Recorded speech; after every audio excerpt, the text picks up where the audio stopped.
ఎంత చిన్న చిన్న కారణాలకి ప్రాణాలు పోతున్నాయి. ఇవాళ మళ్ళీ ఈ కొత్త సమాజంలో జరుగుతున్న దారుణం అమ్మ మీరు గమనించారో లేదో, పత్రికల్లో వస్తుంది, డాక్టర్లు చెప్పారు 20 నుంచి 40 ఏళ్ల మధ్యలో ఉండేటువంటి యువకులు కుప్పకూలిపోతున్నారు ఈ మధ్య. గమనించండి ఏమొచ్చింది, 70, 80, 90.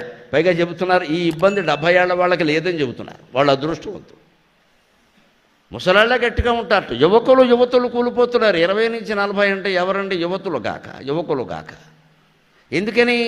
పైకి బాగానే కనిపిస్తున్నారు, హాయిగా మేకప్లు వేసుకుంటున్నారు, మంచి బట్టలు కట్టుకున్నారు, లోపలంతా దిగులు, పైన పటారంలోన లోటారం. ఏదో కావాలి, అది అందదు, అది ఎవడికో వచ్చేసింది అసూయ, అది మనకి రాలేదు క్రోధం, అది మనకే రావాలి లోభం, అది మనకు వచ్చిందని మదం. ఇవన్నీ ఉన్నాక ఏమవుతుందమ్మా? గుండెపోటు రాక. పోటీ ఎప్పుడు వస్తుందో గమనించండి. ఆడవాళ్ళకి బాగా అర్థమవుతుంది, పరిశీలిస్తే మగాళ్ళకు కూడా అర్థమవుతుంది. రోట్లో పోటేస్తాం కదా, ఎప్పుడేస్తాం?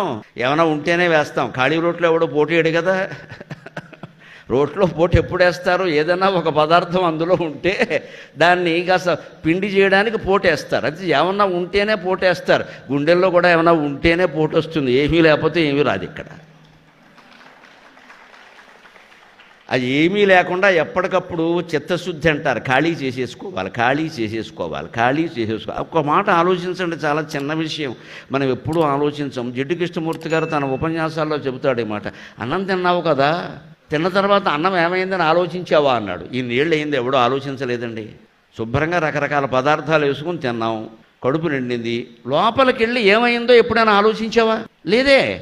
మళ్ళీ రాత్రికి శుభ్రంగా సిద్ధమైపోయాం అంటే ఏదో అయింది కదా. లోపల పదార్థం ఏదో రకరకాలుగా విభజన కాకుండా మట్టి రూపంలో, భూమి రూపంలోనో, అన్నం రూపంలోనో, రసం రూపంలోనో, వాయువు రూపంలోనో రకరకాల విభాగాలు చెందకుండా నీకు మళ్ళీ ఆకలి ఎలా వేసింది?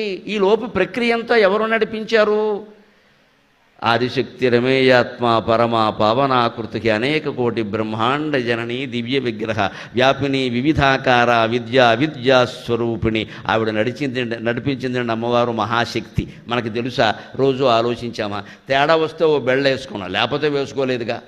ఎందుకని? ఇక్కడ అన్నీ జరుగుతున్నాయని మనకు తెలుసు కదా. అలాగే సంసార జీవితంలో కూడా, ఉద్యోగ జీవితంలో కూడా, ఈ సామాజిక జీవితంలో కూడా జరగవలసినవి జరుగుతాయి. నువ్వు వేలెట్టి టన్న స్క్రూ పెట్టి కెలక్కు అనవసరంగా, నోరు మూసుకుని నీ పని నువ్వు చేయి, అప్పుడు గుండెలో పోటరాదు. మనం అలా చేయమండి. అది అవకముందే ఏదో చేసేయాలి, దాన్ని కదిపేయాలి, కుదిపేయాలి, అది మనకు అనుకూలంగా జరగాలి. ఈ అనుకూలం ప్రతికూలం అనే 2 మాటలు జీవితంలోంచి పోతే గుండెపోటు రాదు ఎవడికి. ఏదో జరుగుతుంది, నీకు అనుకూలమైతే ప్రతికూలమైతే.